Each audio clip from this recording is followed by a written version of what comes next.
But on behalf of the board, I want to welcome you here to Greenwich Historical Society. Hopefully you aren't strangers, and welcome for you first-timers.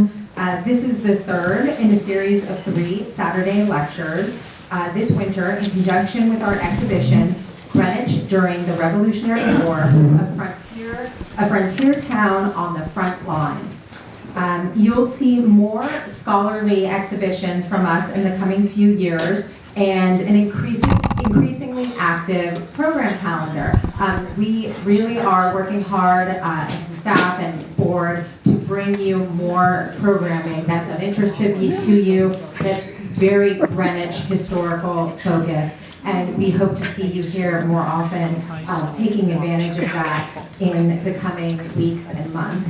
And we'd love to see you making the Historical Society part of your rhythm in town and just another place that you stop in at, the library, etc. So hopefully this lecture series goes a long way towards that. And let's see, we are thinking ahead to our nation's 250th in 2026. And the Greenwich Historical Society will play a leading role in commemorating the sesquicentennial, which is an exciting word that I think all of us don't get to use very often. So I'm going to say it again, the sesquicentennial, which obviously will be coming up in 2026, and the Greenwich Historical Society is going to be playing a key leadership role in that. And so when you see information about that around town, would love for you to keep in mind that we are working hard behind the scenes to make that very special in our community. I would also like to mention that the Greenwich Historical Society is beginning a major fundraising campaign that's focused on building our endowment. And really what the aim of that is to be able to reach out to the community and bring programming like this and more to all of you. And so just wanted you to be aware that that's happening. It's, our staff has so many wonderful ideas and programs to execute, but obviously we can't do that without the funding. So we are going to be launching that campaign. Wanted to make you aware of it, and obviously you can reach out to me or anyone at the Historical Society if you're interested in participating. And what we're calling it is Greenwich Past, Present, and Future, Our Town, Our Story. So we'd love for you to take an interest in that and spread the word to the extent you feel compelled. I also want to recognize a few other of my trustees who are here today. Dee Crumbine is here, and Debbie Reynolds, joined by your husband Russ, so it's nice to have your support. And I also want to thank Sotheby's for sponsoring us. They've been wonderful friends of ours, and they are sponsors for the Reflections on the Revolution lecture series, and we are tremendously grateful to them for their support. So with that, I am pleased to welcome our esteemed Executive Director and CEO, Deborah Mackey, who will be introducing today's speaker. Thank you all for coming.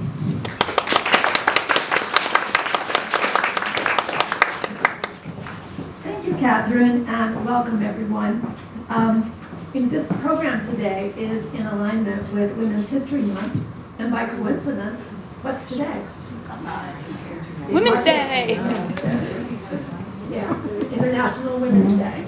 International Women's Day, which apparently is a holiday that's been around for over 100 years, so I didn't actually realize that. Yeah, and I just wondered how many people here are involved in some kind of a women's organization or cause that you are. Yeah, I knew many of you. I know that a number of people here are from the DAR, the Horse Neck DAR, and possibly the Putnam Chapter DAR. Yes, thank you. And yeah, Legal Women Voters possibly. I mean, there's so many groups and causes that women are essential to. Yeah, so thank you all.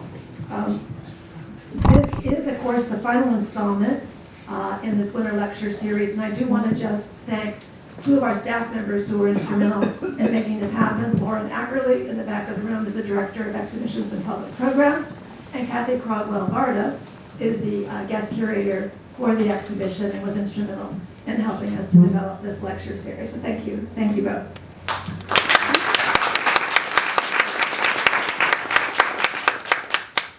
So we We are excited to have Dr. Katherine Hermes join us today. Dr. Hermes is the publisher and executive director of Connecticut Explored magazine, and is professor emerita of history at Central Connecticut State University, where she has dedicated 25 years of teaching experience on early American history. We are incredibly fortunate to host her today to highlight the unique and engaging history of women in the Revolution. So please join me in giving a warm welcome to Dr. Hermes.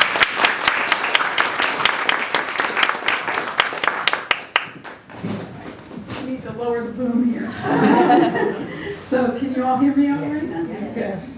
Good. It's such a pleasure to be here, and I can't say enough about the wonderful exhibit that Greenwich Historical Society has erected, and Kathy's work on that exhibit is just tremendous. So I'm not really going to talk about anything that's in that exhibit per se, so definitely see it if you haven't already, because it really is eye-opening, and I was so impressed by the quality of it and the information that's in there. You all probably know some of the history of Greenwich and the Revolution. Let me see if I can advance my slides here. Yep. There we go.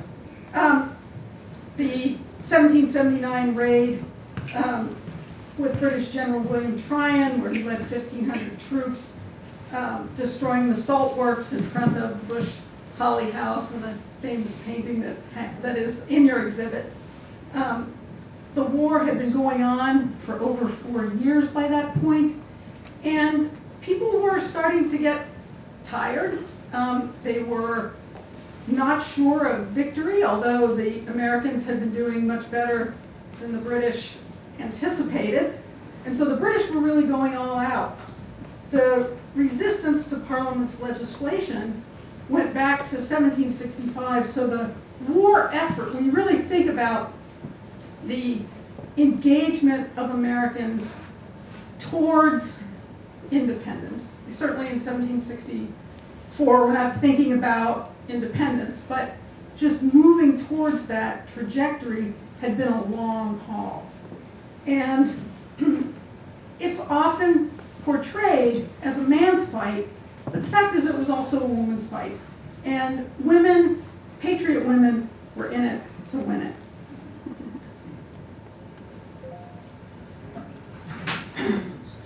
Now, 50 years ago, when I was in high school, women's history was sort of a new thing. And it was often referred to as pots and pans history by scholars, male scholars primarily. I remember when I was in graduate school in 1985 at Yale, there was a woman named Cynthia Russett who had been on the faculty at Yale for a long time, but she was untenured. She'd been there 20 years. And she did a dissertation on women's history, and her academic advisor, when she proposed this dissertation, said to her, "You might as well be writing about dogs." Who cares?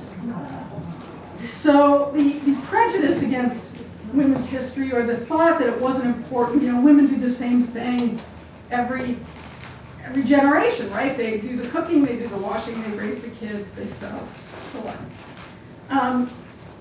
Charles Andrews, the great Yale historian who wrote a 4-volume history of the British Empire, and the last one focused on the colonial period, said he couldn't write the 5th volume, which he wanted to be about social history, because really, as it turned out, that was just sociology, not history. So in 1980, and I think it's important to set this up, in 1980, 2 women really changed the face of the history of women in the American Revolution. And the first was Linda Kerber with her book,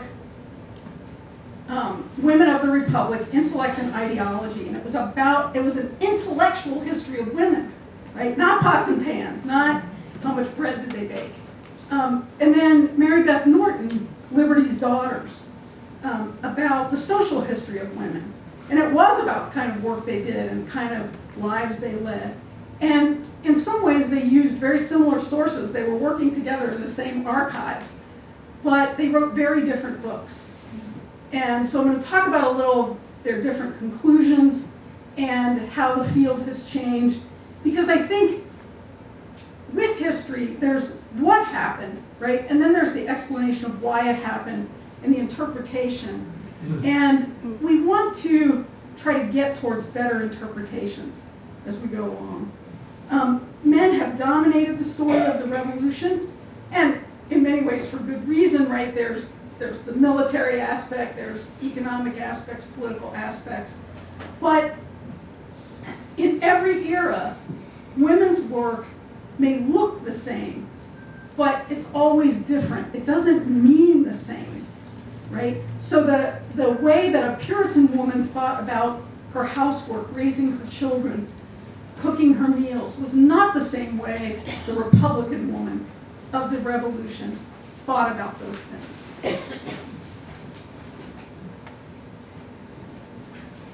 Now, the 19th century view of Greenwich, this is a quote that comes from one of the antiquarian histories written in the 19th century.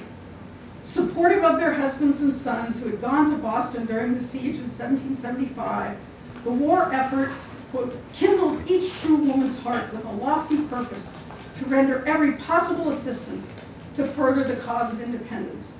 Early and late, their carding and spinning wheel furnished long hanks of dyed blue, red, and gray yarn, linen, homespun cloth, blankets, tow cloth, nankeen, knitted stockings and mittens for their soldier lads. And this was from Elizabeth Hubble Godfrey Schenck's The History of Fairfield. Of course, a lot of that has been examined by more recent scholars, and some of this is myth, and yet there is certainly a core of truth to it. Women's work in the war effort, and this includes the work, I'm talking about Patriot women here too, not loyalists per se, but Patriot women, white, black, and Indigenous, believed in the Whig and Enlightenment ideals espoused by male revolutionaries. They believed in a concept of liberty that included the idea of property, having standing in the community in order to entitle you to vote and to participate in the body politic. Women contributed economically to the war effort, in part by producing uniforms and clothing for the Continental Army, but in many other ways, by keeping businesses running that their husbands had to leave behind, by keeping farms going, by producing the goods that they normally produced in the household that were often sold in a subsistence market. And they also became camp followers attached to the Continental Army. And I know that, there's kind of a sordid picture of the camp followers. Were they just sex workers for the Army? Well, no, they weren't. Many were wives of soldiers. They were laundresses and cooks, and they made bullets. And if you go up to the Putnam Memorial State Park, which commemorates the Reading encampment of 1778-79, you can learn about what women at the encampment did. And I also have a website that I'll talk about later, Forgotten Voices of the American Revolution, about people of color at the Reading encampment and some of the people who were present there. From 1777 to 1783, women made up about 3% of the size of the regular army, which is something I think that is pretty extraordinary. Now, we are probably all familiar with Abigail Adams.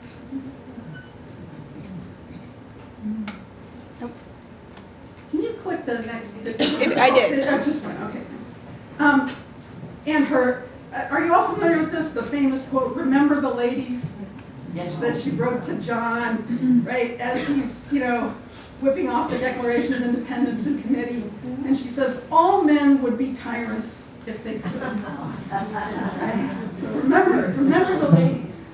And, there are many scholars, of course, who think that women were forgotten in the Declaration of Independence. I know of only one scholar who's made a significant argument that women were included in that all-men configuration, and that's Jan Lewis, who I think makes a good argument that men was a universal term, that Jefferson was writing, it's primarily Jefferson, in expansive ways.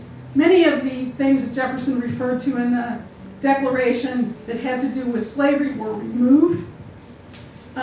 So if we look at the original document and the original draft, we see that probably a lot more people were included in that word men than just white men. But that's a contentious point. I don't want to say that everyone believes that.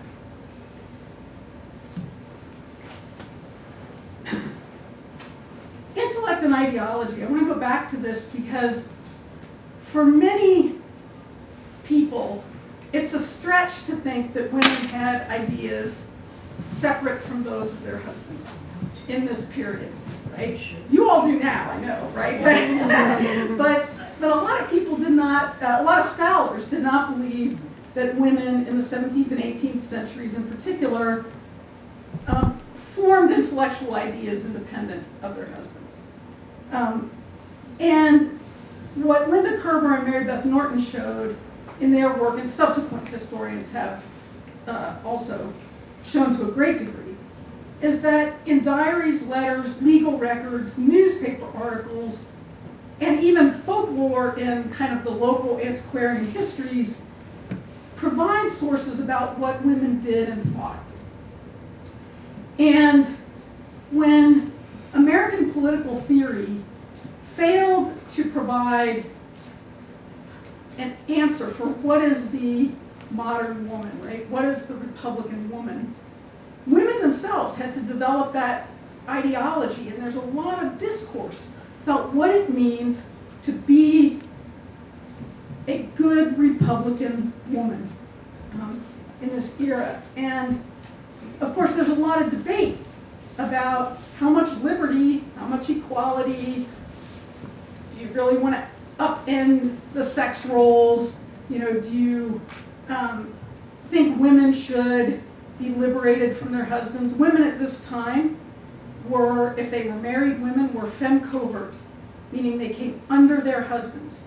They could bring property into the marriage. Their husbands would have control of it. They couldn't, the husbands were not supposed to waste it. Well, we know how that went. But they were really subsumed by the identity of their husbands. They couldn't make separate contracts, for example.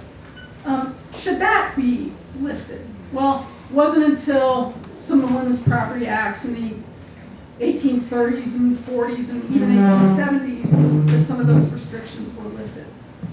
How much justice did women deserve? Could they be tried in court? Could they be held responsible? Could they be compensated in the same way as men? One of the interesting things I think about Connecticut women is that from the colonial period, from the 1640s, they were educated. The common schools in Connecticut required that boys and girls be educated. They didn't necessarily require it to be an equal education, but all towns were supposed to support a schoolmaster, and some even had school mistresses. And this never works out perfectly, right? You write a law, and then people disobey the law, or they can't find the funding for the schoolmaster, or what have you. But by and large, Connecticut tried to educate its inhabitants.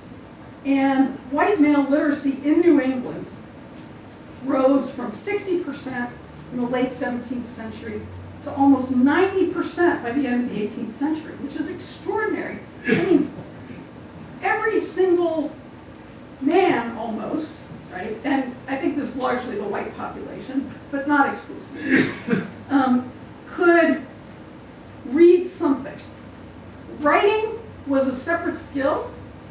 We think of them as together today when we think of a literate person, but back then if you could read and even sometimes recite, that was considered literacy. White female literacy in the same period rose from 31% to about 48%.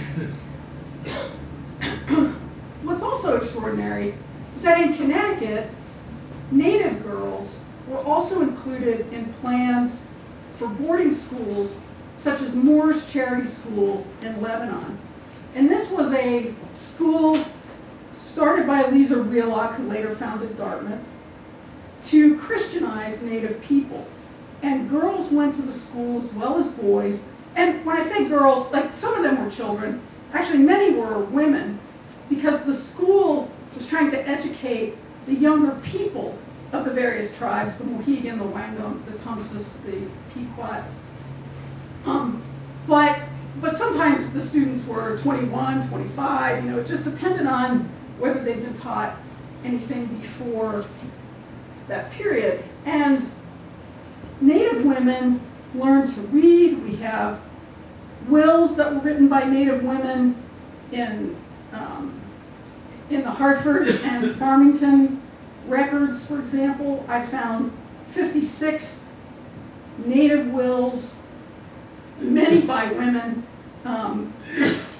in between 1697 is the earliest to about 1899. But when we talk about literacy, it's important to remember there's different kinds of literacy, right? There's the kind of functional literacy where you can read an account book or sign your name. But then there's a kind of activist literacy, adversarial literacy or insurgent literacy, where you're reading things that inspire your mind and you're writing things like Mercy Otis Warren did, right, that are agitating in some way.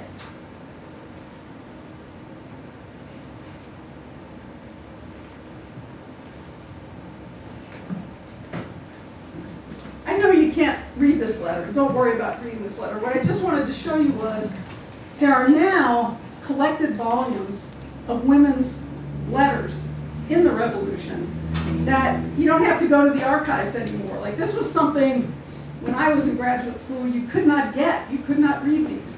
And now you can buy books full of these things. One of the roles that Laurel Thatcher Ulrich in her book Good Wives pointed out was that women could be deputy husbands. And this term is called into question sometimes about were they really deputy husbands or were they helpmeets.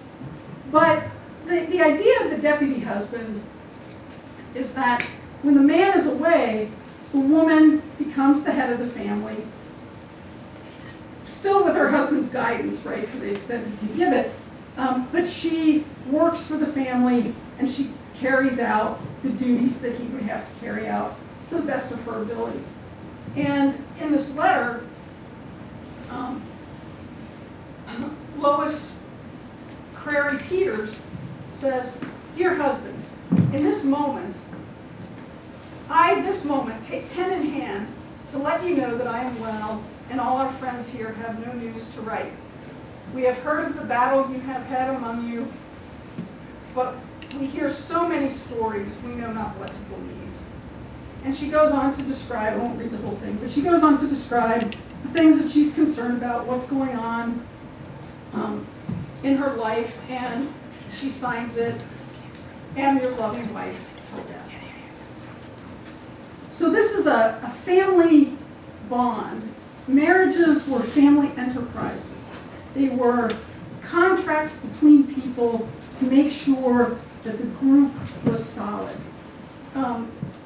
And in many cases, men made their wives executors of their estates, which was unusual in the British world, and certainly unusual, like if you compare it to the South, for example.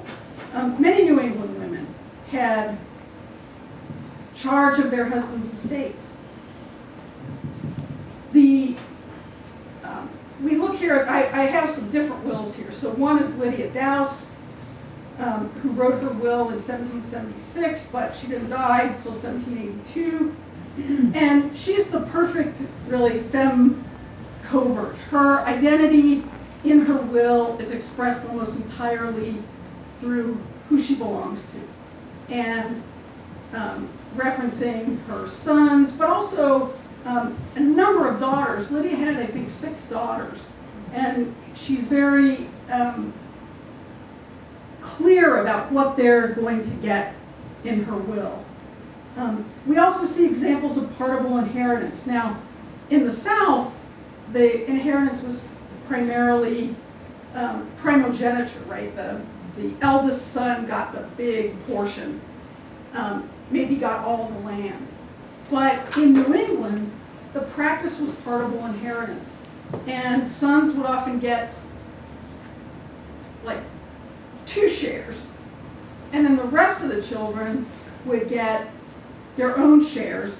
And women inherited land, they inherited chattel, they inherited enslaved people, they inherited special bequests, special clothing, pots and pans, things like that that their mothers wanted them to have.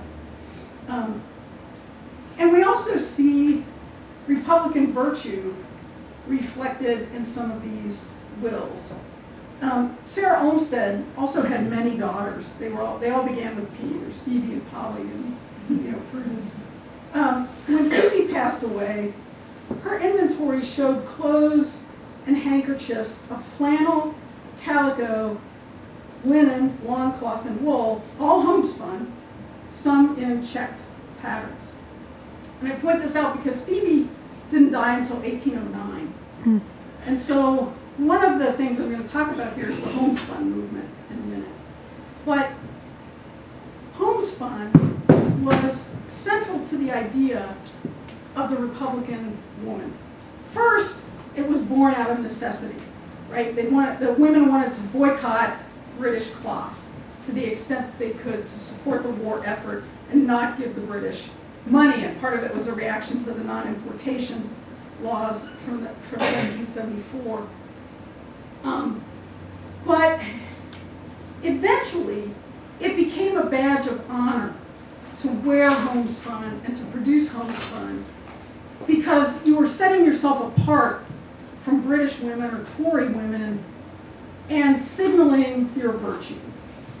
And think about the word virtue for a minute. Anybody here take Latin? Oh, it's. All right, and what is the... When you see them on a video now, because they were all There we go. All right, again, don't expect you to read that section there, but one of the things that helped women, I think, have a real sense of identity during the Revolution was the printing of newspapers. I mean, it helped men too, but women were increasingly literate, right? And of course, if you had a literate woman in your household, she could read the newspaper to you. And so if about 50% of women are literate, there's probably pretty extensive distribution of knowledge through newspapers. And the weekly newspapers reported the readiness of troops from New Haven to Fairfield to Greenwich, all of the activities of the committees of safety. And in these are reports about what's going on in Greenwich and Fairfield and Norwalk and Stamford.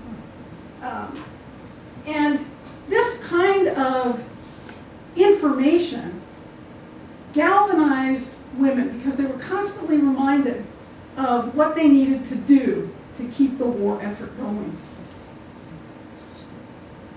Communication, I mean, this is, a technological revolution, really, because they have access to so much information that never would have come to them beforehand.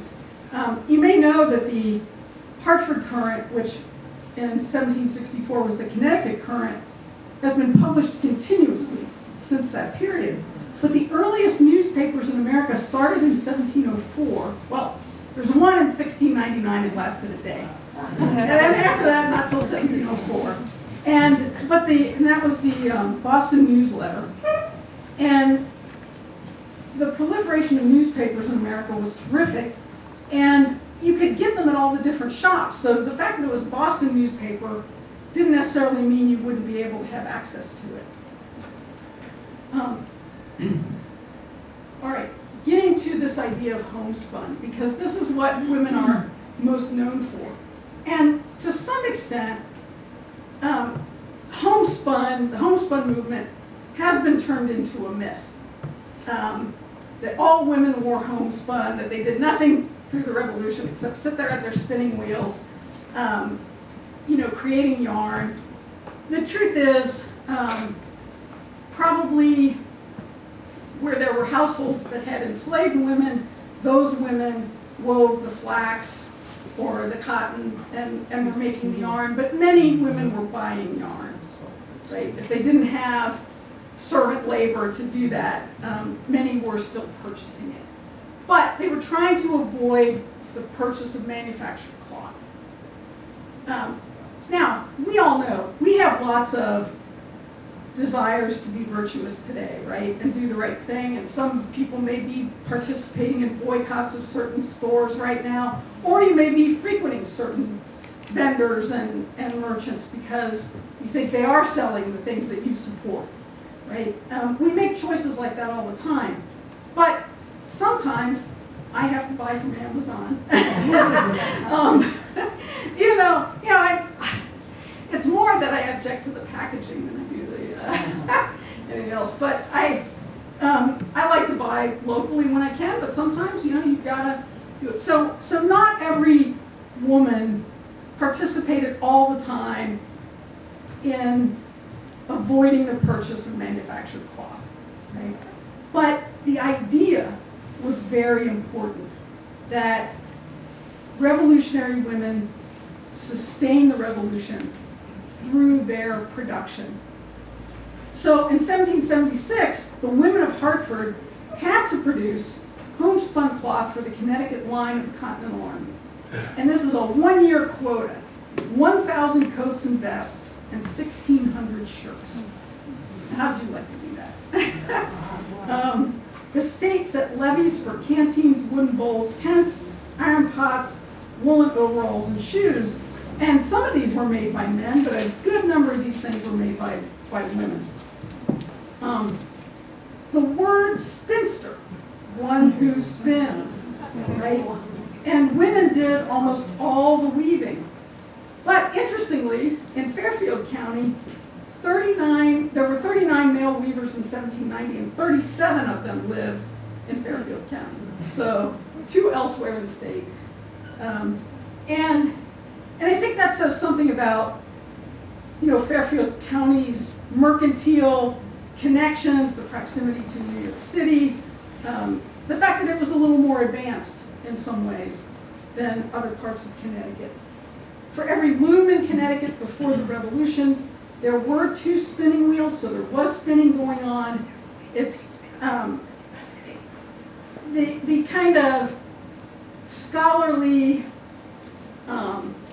attribution of myth to the homespun movement, I think, is too strong. I think it was a real thing. I think it just wasn't a perfect thing.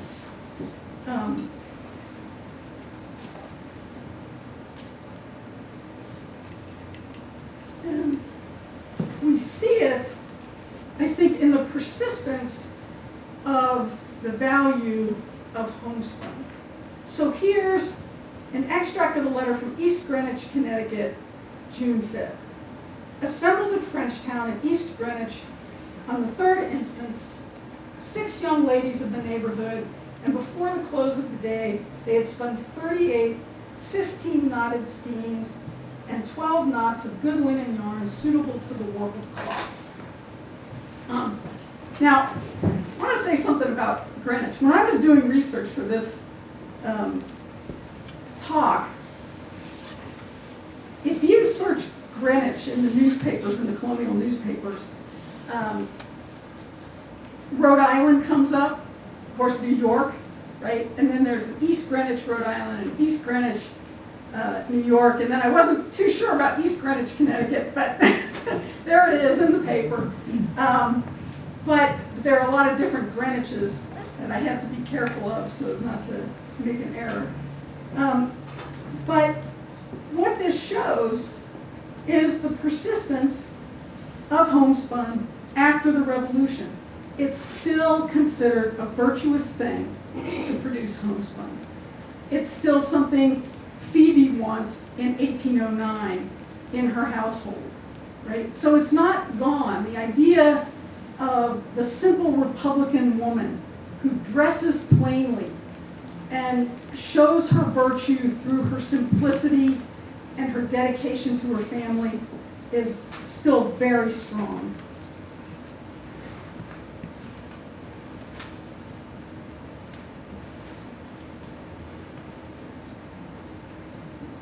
Now, it's not, I will say, women, although we've been talking a lot about virtue here, women were not always demure. And so a lot of them participated in food riots and things like that, and led efforts to destroy products like tea after the passage of the Tea Act in 1773.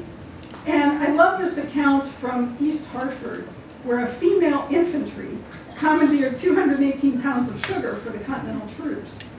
And it says, on the 17th last, East Hartford started from the Lion Tavern and its dependencies a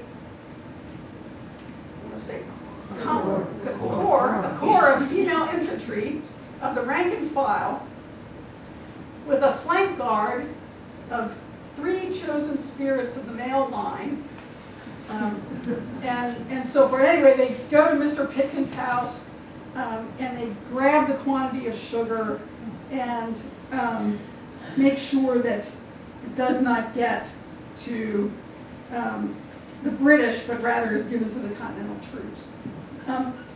Food was an important area of concern for women, obviously.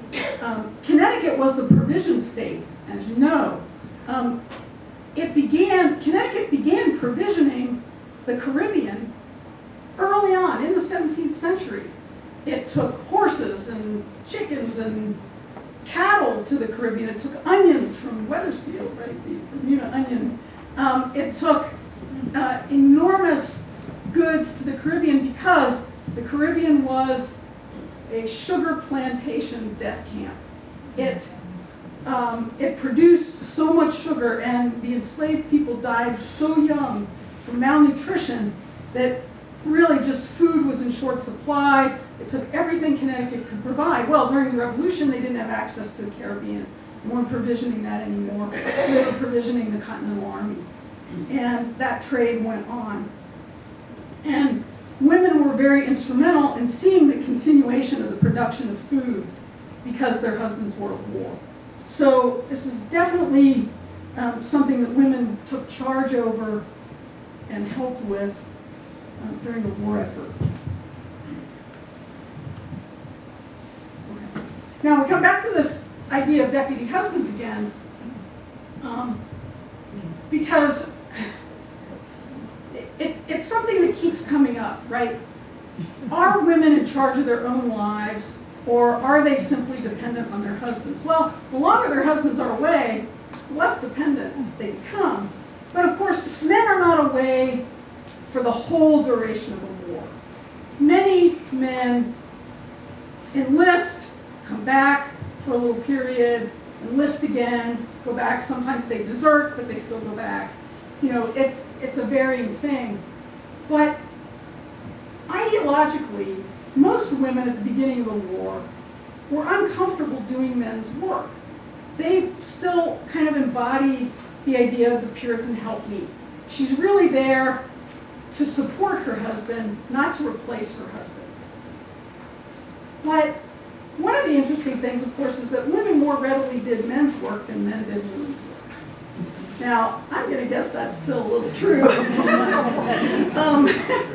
And I think it's an interesting thing, right? Because, of course, sometimes you have virtually all male societies. Think about the Continental Army, where only 3% of that army is female. So men have to sometimes do women's work. Often this was relegated to enslaved people or to racial minorities of some kind, but not always. Men had to find ways to kind of redefine masculinity in this period, just as women were redefining femininity in this period. Relationships between husbands and wives did not, by and large, become more democratic, but what was happening was definitely novel. They were starting to think of their roles in somewhat different ways, where women had a political voice. And the question was, would this political voice become public or would it remain private?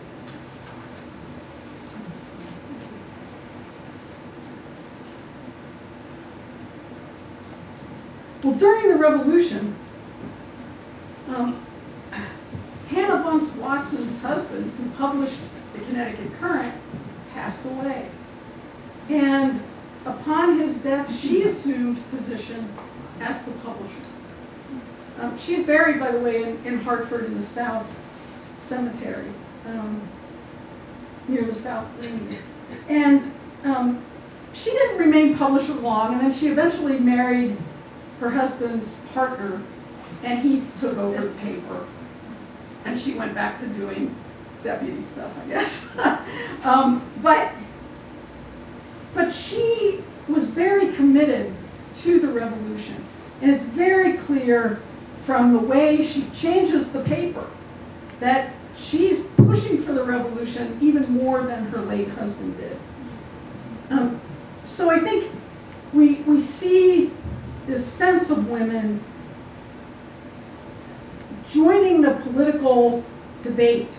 Right? But again, she's a very public figure. She's got control of the newspaper. After the revolution, what's going to happen?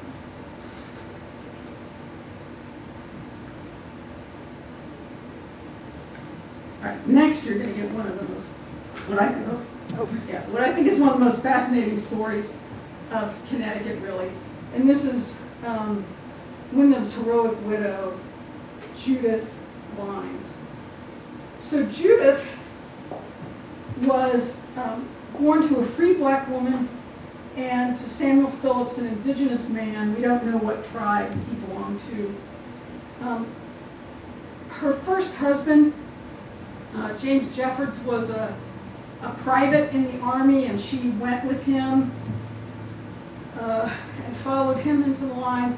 But he died in 1777, and she married John Lines and then followed him to the Highlands. She was a laundress, and her husband was a waiter for Colonel Sherman. And she says this, while at the camp I had the smallpox. I think I stayed about 3 or 4 months.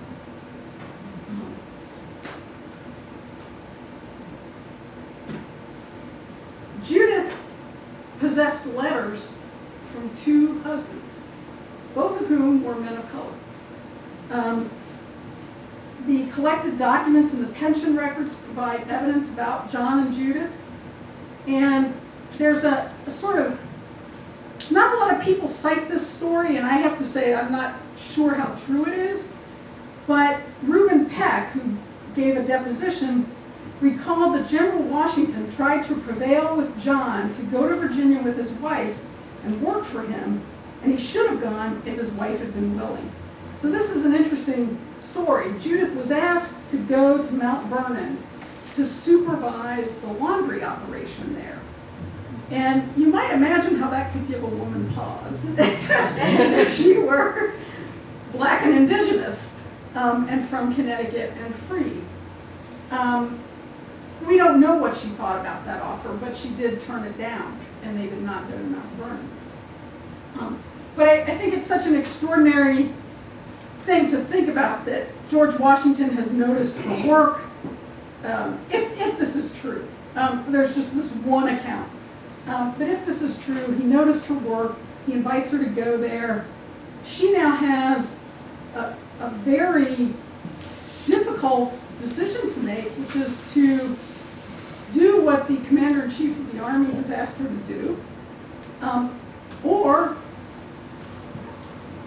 kind of safeguard her own status as a free woman of color. And that must have been quite a dilemma. And we don't know what she thought about it, and that's too bad. There are many documents in this pension record, though, that talk about her life. And we have these kind of love letters, which is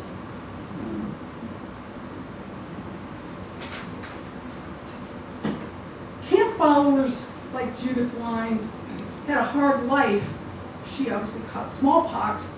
Washington demanded that his soldiers and the camp followers be inoculated against smallpox. Of course, that could be dangerous in itself because the inoculation could kill you. So we don't know whether she got it from being inoculated or whether she just caught it. But the fact that she didn't die suggests maybe it was a lesser strain, that she did get it through inoculation.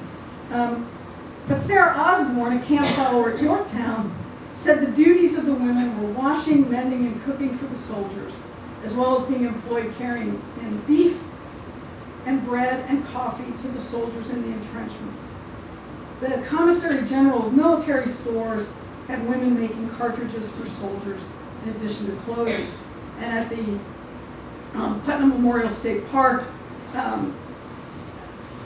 they feel that women there were also making some of the bullets. And there's a great thing in the exhibit here about women making bullets in the Walcott household in Litchfield. So definitely look at that exhibit.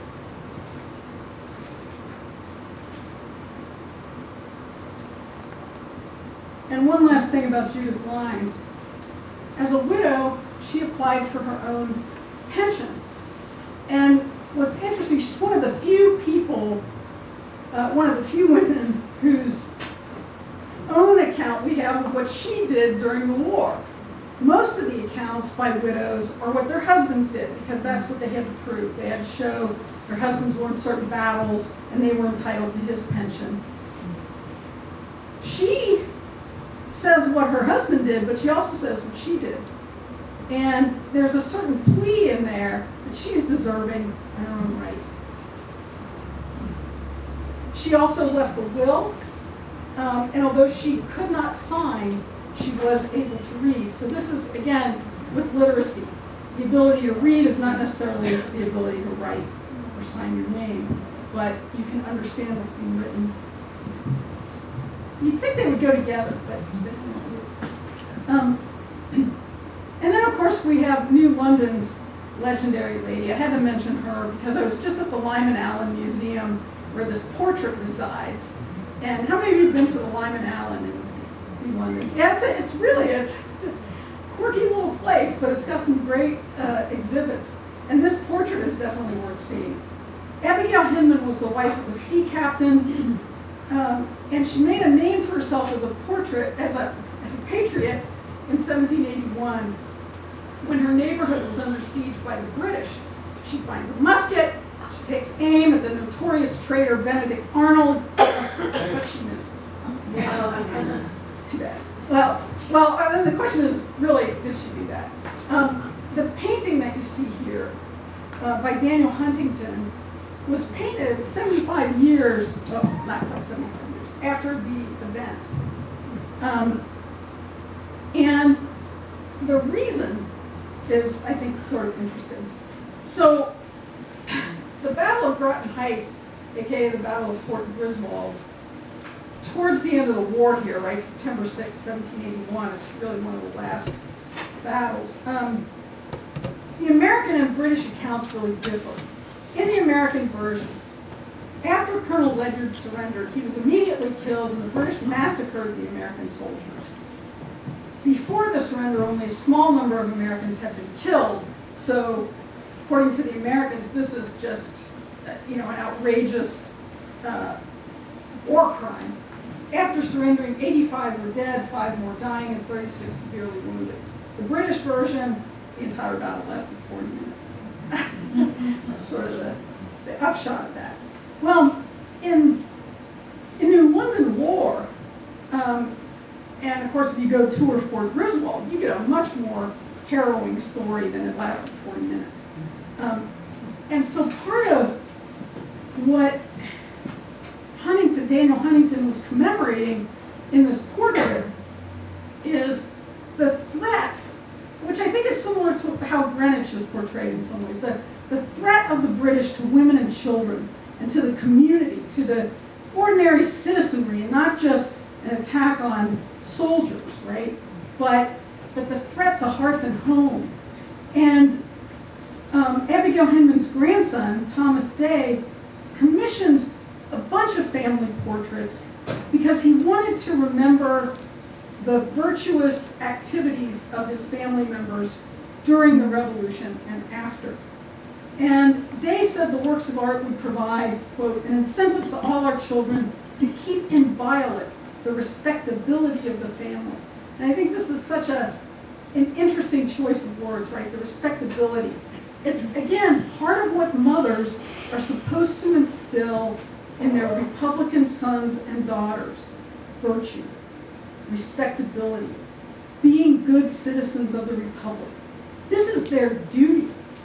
It's no longer the kind of, I want to preface this by saying, when I say it's no longer the Christian values of the Puritans, it's not that they weren't Christian, they weren't. But the Puritans were all about a particular kind of Reformed Christianity that they were trying to instill in their offspring. This is a civic virtue, certainly understood through certain Christian terms, right, for the most part. But it is a civic virtue they're trying to instill. It's about pride of country and continuing on this Republican experiment.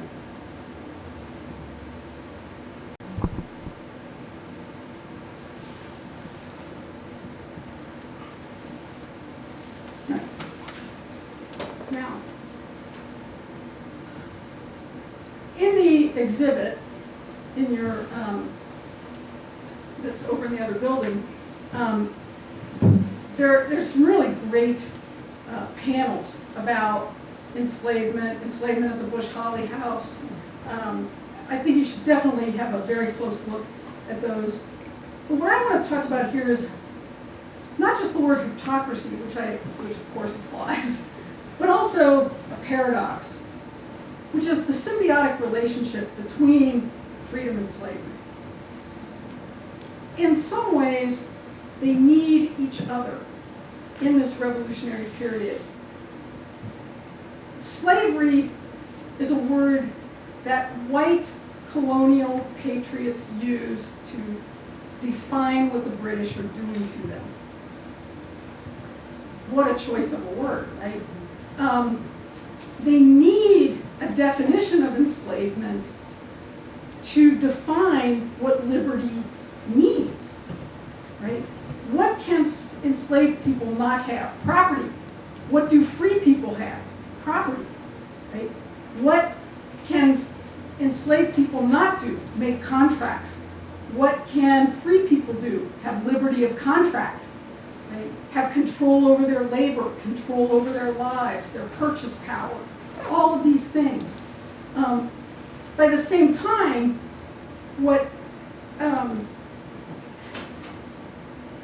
there's a symbiotic need, not just ideologically, but physically speaking. Connecticut had more enslaved Africans than any other New England colony. And the New England colonies were not short on enslaved people. New York City itself had about 25% of its population enslaved.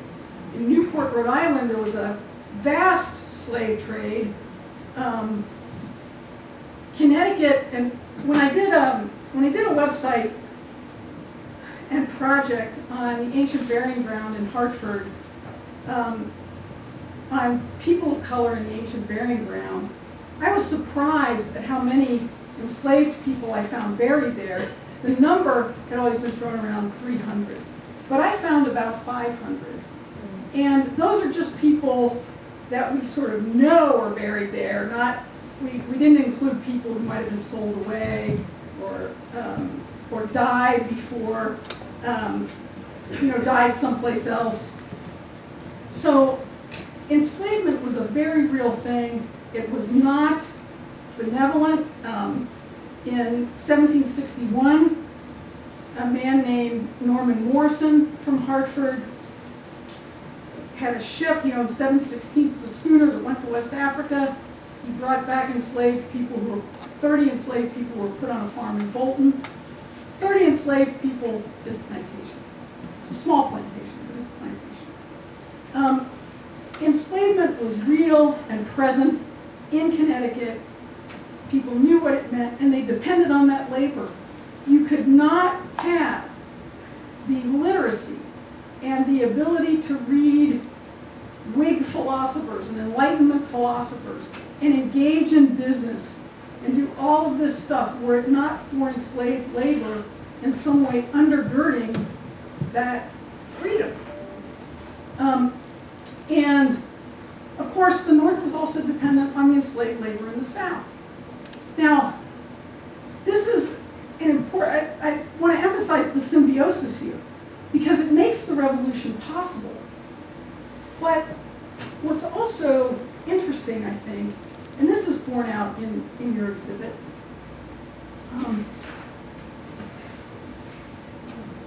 enslaved people didn't just want their own freedom. And I don't mean to minimize that want, right? They did want their own freedom and their own liberty. And to some extent, whether they joined the British or they joined the Patriot side, it was an attempt to get that liberty, that fundamental personal freedom. But they also believed in ideals. And we see that through their persistence in petitioning the General Assembly and in the words that they choose to petition the General Assembly, to hearken to the revolutionary values. Fairfield County had the most enslaved Africans in the colony. It was not unusual to find church leaders who had enslaved people in their inventories. There's Dorcas worth 15 pounds, Prince worth 40, Tony worth 12 pounds, Kate and her child worth 30 pounds, Chloe worth 8 pounds, and Boston worth 8 pounds. And they're numbered in inventories among the livestock and the chattel and the lands and things like that. But they were so much more. And they, as your exhibit points out, they liberated themselves sometimes by escaping and running away. They filed petitions for their freedom. They sued for their freedom, and sometimes they just outright bought it. They earned money in small ways. Sally Cuff in Hartford purchased her freedom for 100 pounds from one of the wealthiest men in the city. He still took that money from her, I'll never forgive him. But she, there was a gradual emancipation law, but it did not include people who were born into slavery before 1784, and so those people had to really fight to become free. And they did so with the language of the revolution.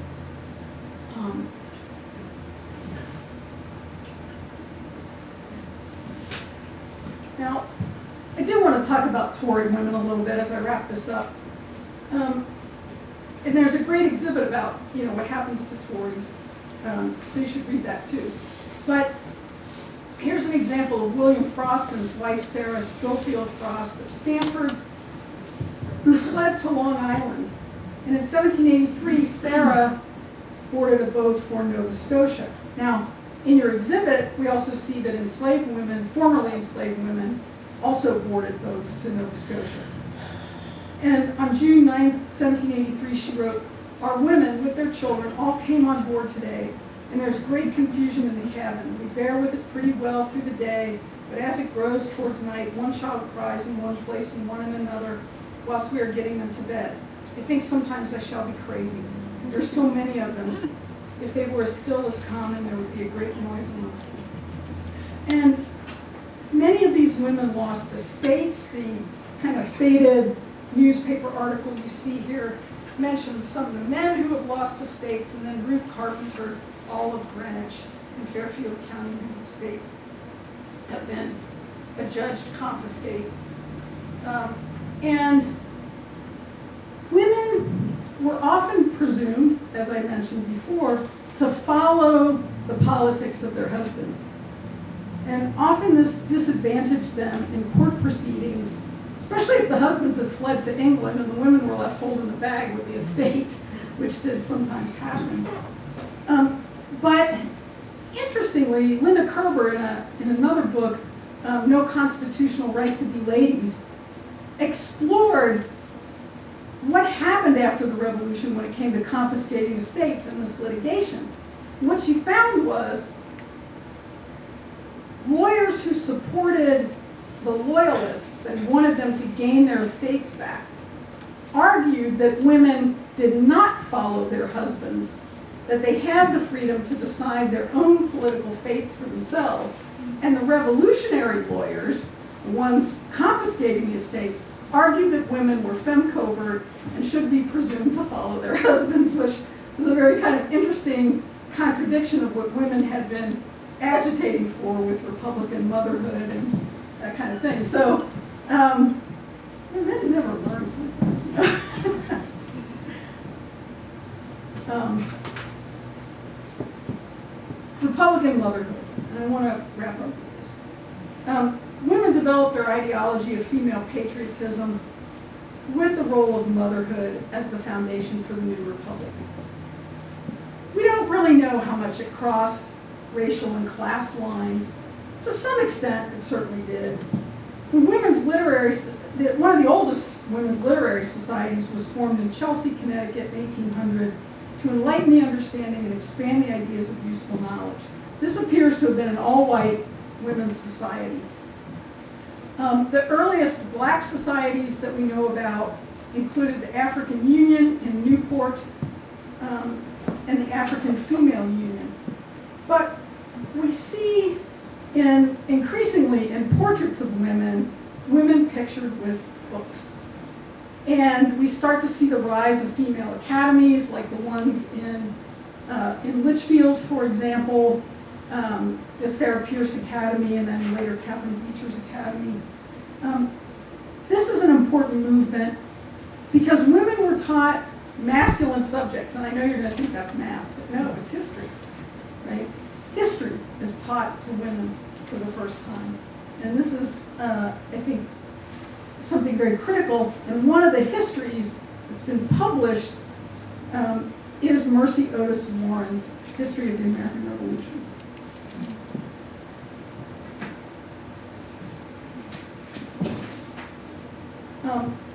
As I mentioned before, pension applications provide an enormous insight into women's experience, but not always in the ways that we want, not always the war experience. One of the things that we see is women often had a hard time proving things in these pension applications. Women of color in particular had a problem proving their marriages because they often didn't get married in town halls. And this was also true of Native women. They didn't have regular, officially supervised ceremonies, right? So they didn't have a marriage license of any kind, or they might have something in a church book. But sometimes they just couldn't prove where their husbands were in the war. And, you know, they lost paperwork and things like that. So their petitions might be denied. And some of these applications, you know, you see like one page. And then you have people like Abigail Rice of Wallingford. There are 46 pages of information in the pension record, which is just extraordinary. Some of these, and what's interesting too in the pension records, they have the accepted documents that the government has decided are truthful, and then they'll often have unselected ones. The government doesn't think these are valid or isn't counting them as evidence, but they're all collected there and photographed for us to see now. So it's a real treasure trove, and if you have access to Ancestry.com or probably Family Search or what's the other one for the war? Fold 3. Yeah, yes, Fold 3. You can get these pension records. Now, I know you're like, why is she showing this bibliography? Well, first of all, let me say that I am happy to send the PowerPoint or just the bibliography to anybody who'd like it if you want to do more reading on this subject.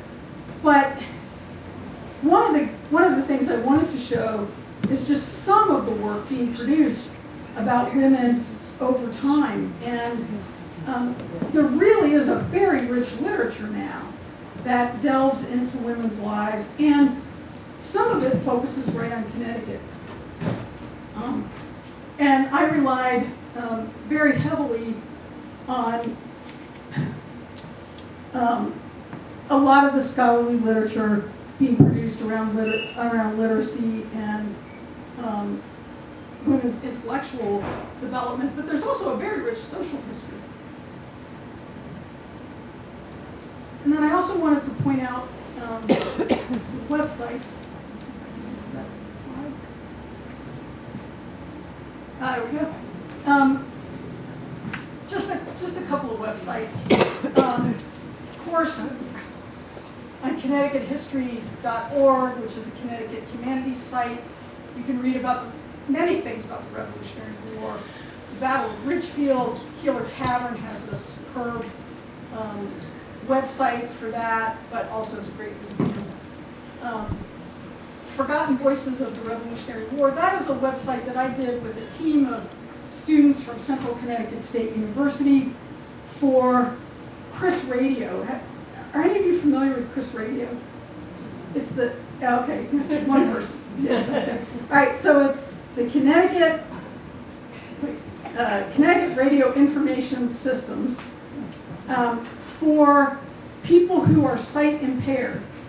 And so what Chris Radio did, they applied for National Park Service Battlefield Interpretation Grant that I worked on with them. And we collected newspaper articles, officers' letters, material objects. We did a database of all of the soldiers of color we could find serving at the Reading encampment. We wrote narratives about them, and then Chris Radio recorded those things so that the blind or the sight impaired could listen to those records. And so that was a really wonderful project to do, and so many interesting things. Now, primarily, we learned about men because it was the soldiers' encampment. It was very hard to find anything about any camp followers. That's a future project, I think, because we had one semester to do this. So, but if you want to noodle around on that website, it's worth a look, and I'd be interested in your feedback on it. And then, of course, the Fairfield Museum and History Center has a project about the enslaved people of Fairfield. You've got excellent resources in the exhibit here, but I think it's worth taking a look at that too.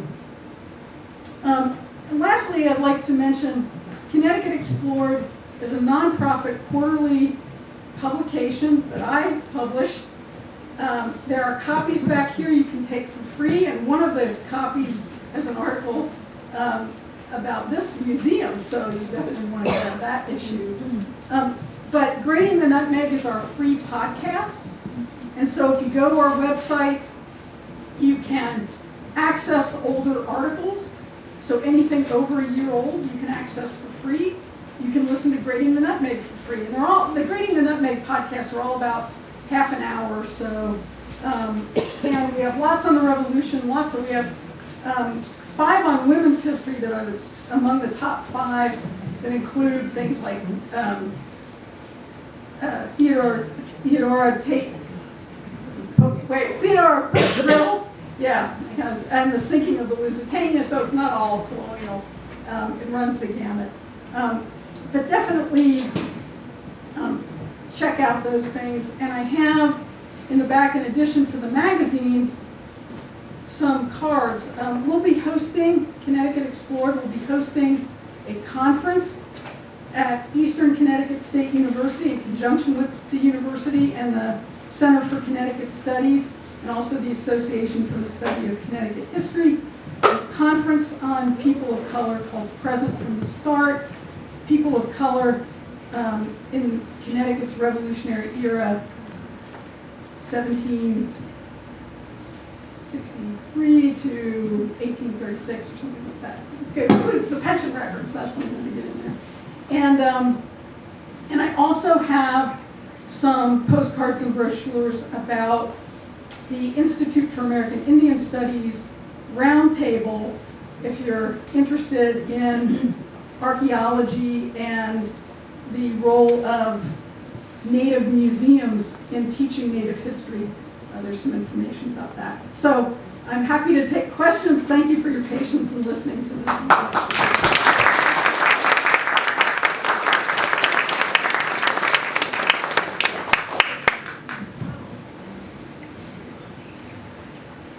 Must have questions.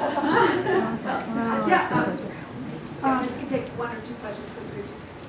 So you had mentioned you had shown a painting of Abigail, and so I was hoping to email you and ask you about that quote, the importance of art and art history. My niece has a PhD in art history, and we were discussing how all the funding is being, cut off, and art history is invalued. So here's a perfect example. If we didn't have that painting, we may have not noticed, been aware of that history. Yeah, and one of the things I did find, actually, an art history scholarly article about that painting that really delved into how it was produced. And you really need to understand that history in order to understand the meaning of the painting. And how it helps perpetuate ideas of the revolution. So I agree, we can't do without it. Well, thank you, and I'm happy to take questions.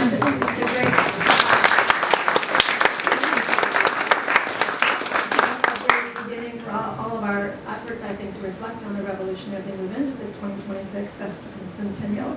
And Laura will be, and the Historical Society will be working with the First Selectman on a community partners group that is going to bring together people from all different organizations to talk about what programs do you regularly do over the course of this next year that could align with the American 250 theme. We really want to be sure that throughout town, all of us are using our own resources to, and we'll create a community calendar of those things. So the library, the Bruce Museum, the Historical Society, the DAR, and other organizations, Legal Women Voters, a number of people are coming together around the table to think about what those things could be. So thank you again, Katherine. And actually, she'll be here to answer questions and definitely take advantage of the literature. Yeah. Could you just run the last slide with all of the